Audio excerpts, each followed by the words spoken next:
Posraté, vyjebané, skurvené, do piče. Dobre. Ahoj, ja som Kody a vítam ťa pri najnovšom videu, kde si vysvetlíme to, že je nelegálne si kupovať Paysafe karty a nerobím si prdel. Takto, budem to hovoriť normálne, pretože hovorím jak dement. Dobre, moja príhoda spočíva v tom, vysvetlím vám veľmi rýchlo, stručne tento pojem, pretože bolí ma ruka, nechce sa mi držať ten mobil a statiu, absolútne nemám chuť sem dávať nejakú kameru ani nič. Chcem to len natočiť a nemal som čas natočiť vonku, lebo som prešiel asi 10 metrov, lebo to absolútne nie je ďaleko. Bol som takto Juras, s ktorým sú videá z Bedwarsu a bla bla bla bla bla, Jurasek, tak proste má CS-ko. Samozrejme každý kreten má CS-ko, len ja nemám CS-ko, áno. Tak si hovoríme, že dobre, ma prehováral, že si kúpim Paysafe-ku konečne na leto, že budem mať CS-ko. Tak hovorím si OK, po polročnom prehováraní si kúpim Paysafe-ku. V pohode, Paysafe-ku som si kupoval už aj 13, 14, platil som s tým Minecraft, normálne som si kúpil Paysafe-ku za 25 eur, kúpil som si Minecraft, tak som si hovoril, dobre, pôjdem si kúpiť Paysafe-ku, lenže čo sa nestalo? Keď som si kupoval svoju Paysafe-ku na Minecraft, tam je to zrušené, samozrejme, to som si zistil na nete, pretože som si to študoval na paysafecard.com, SK, Slovensko, nádhera. Som sa teda rozhodol, že si kúpim tú Paysafe-ku, keďže CS-ko stojí 13 eur, tak som sa rozhodol, že nekúpim, tu ide kúpiť 10,25, tak si kúpim dve desiny, čiže 10 a 10 Paysafe-ku, normálne 10 eur a mám 20 a proste kúpim si CS-ko.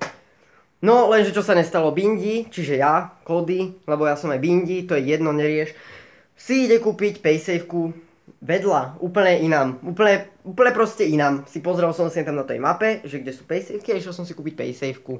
Samozrejme, všetky ostatné sú už úplne až 4000 km v prdeli, úplne jediná Paysafe-ka, ktorá tu je táto. OK, hovorím si, dobre, idem si kúpiť Paysafe. Prídem tam, je úplne natešený, že OK, kúpim si Paysafe-ku, aspoň už to mám za sebou, nie, že dáme jej proste o 10 eur a dá mi dve Paysafeky po 10 eur. Normálne Paysafeka je len papierik, normálne jak bloček, kde proste je len kód, proste jak platobná karta. Proste, ale nie je to platobná karta, je to bezpečnejšia karta, je to len obyčajný papier, žiadne žreby, žiadne chujoviny, nič.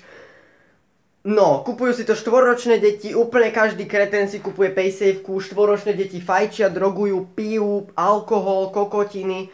A Bindi si ide kúpiť Paysafe-ku v 17, pozor, mám 17, za 3/4 roka mám 18, áno? Za 3/4 roka mám 18.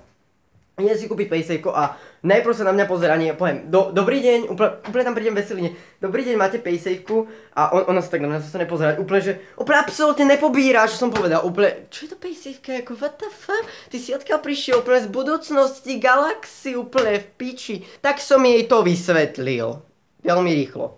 A veselo, úplne normálne som len zopakoval ten názov, OK? Ona asi po 2 minútach premýšľania zistila, že to má asi prečítané na kase, že Paysafe card, tak povedala, že áno, OK, a pozrela sa, že vlastne áno, asi to predávame, neviem.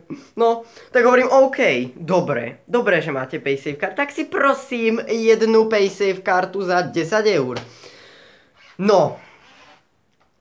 A čo sa nestalo? Pani sa na mňa pozrie takým pohľadom, že môžem až od 18. Ja sa na ňu pozriem takým pohľadom, že vážne.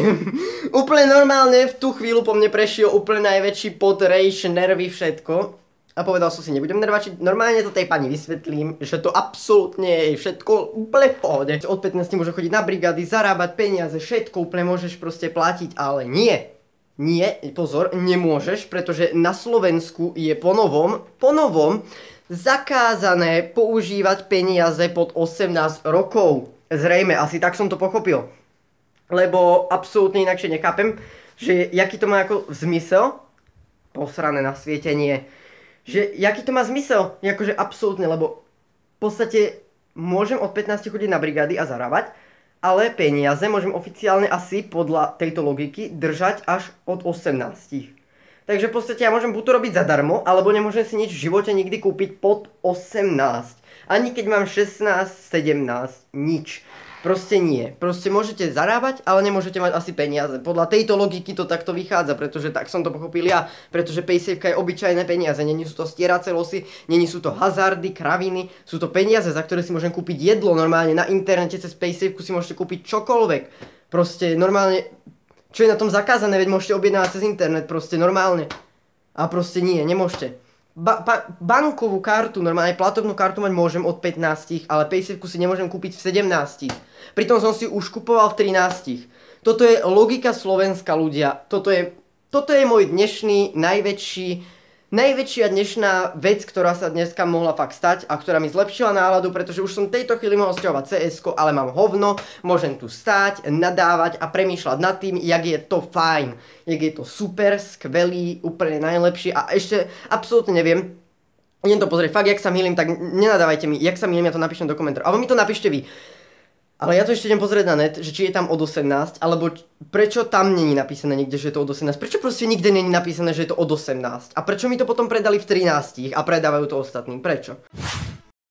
Ešte mám taký krásny dodatok, teraz tu píšem z oficiálnej Paysafe card z Kanady, na ktorej som už písal, aj keď mi zablokovali prvú Paysafe kartu, čo som kupoval v 14. A nezablokovali, ako ona sa počase zastaví ako aj kvôli bezpečnosti a potreboval som vtedy odblokovať, takže normálne si teraz s nimi píšem.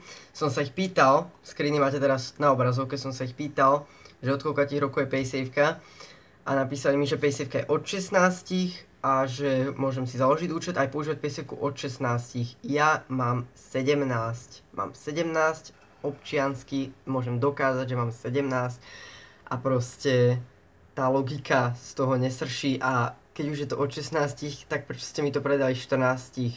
To je všetko, čo som chcel povedať.